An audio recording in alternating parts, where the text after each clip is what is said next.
오늘은 한국교회와 함께하는 70일 구국기도회 그 61일째 날입니다. 한국교회의 위기로는 어제 오늘의 이야기가 아닙니다. 지금도 온라인과 오프라인에서 한국교회를 염려하고 걱정하는 소리가 들끓고 있습니다. 과연 한국교회는 어떻게 이 위기를 회복할 수 있을까요? 위기 회복을 위한 많은 담론과 세미나도 있습니다. 책도 쏟아지고 있습니다. 하지만 기도가 동반되지 않은 그 어떤 몸부림도 회복을 일으키지 못합니다.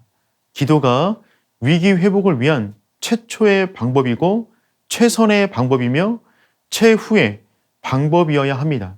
그렇다면 어떤 기도를 드려야 할까요? 기독교는 기복교가 아닙니다. 자신만을 위한, 교회만을 위한 기도가 아닌 열방과 하나님의 나라를 위한 기도를 드려야 합니다. 바울의 기도가 오늘 우리의 기도가 되길 원합니다. 로마서 9장 1절에서 3절은 다음처럼 말합니다. 내가 그리스도 안에서 참말을 하고 거짓말을 아니하노라.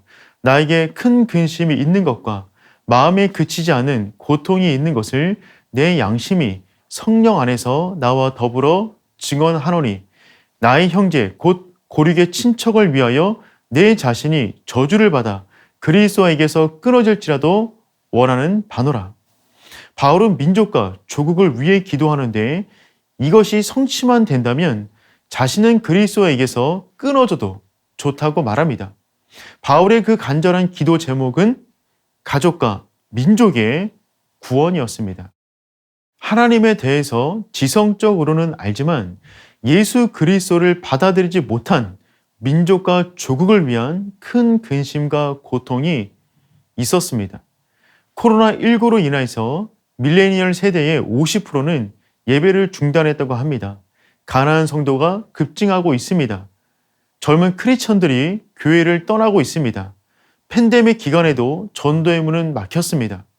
지금도 수많은 교회가 문을 닫고 있다고 합니다. 우리는 바울의 심정으로 민족과 조국의 구원을 위해 기도해야만 합니다. 예수님이 이 땅에 오셔서 십자가를 지신 이유는 우리를 구원하기 위함이며 교회가 존재하는 이유 역시 사람을 구원하기 위함입니다. 팬데믹 기간이지만 교회는 사람을 전도하며 구원하는 일을 쉬어서는 안 됩니다. 조국 교회는 여전히 구원의 방주가 되어야 합니다.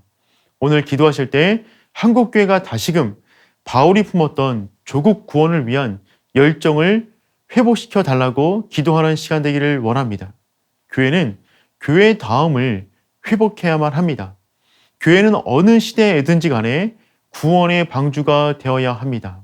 하나님, 이 땅의 교회를 깨워 주셔서 다시금 사람 살리는 사역이 왕성하게 일어나게 하여 주시옵소서. 이 땅 가운데 주의 구원을 베풀어 주시옵소서. 이런 마음으로 기도하는 하루 되시길 축복합니다. 우리를 구원하기 위해 독생자 예수를 이 땅에 보내신 하나님 감사합니다.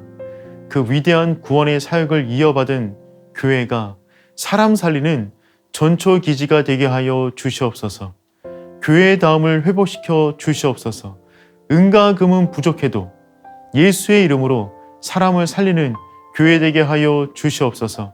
한국교회 위에 바울의 마음을 부어 주셔서 민족과 조국을 위해 타는 목마름으로 기도하게 하여 주시옵소서. 우리의 기도에 응답하시는 예수님의 이름으로 기도합니다. 아멘.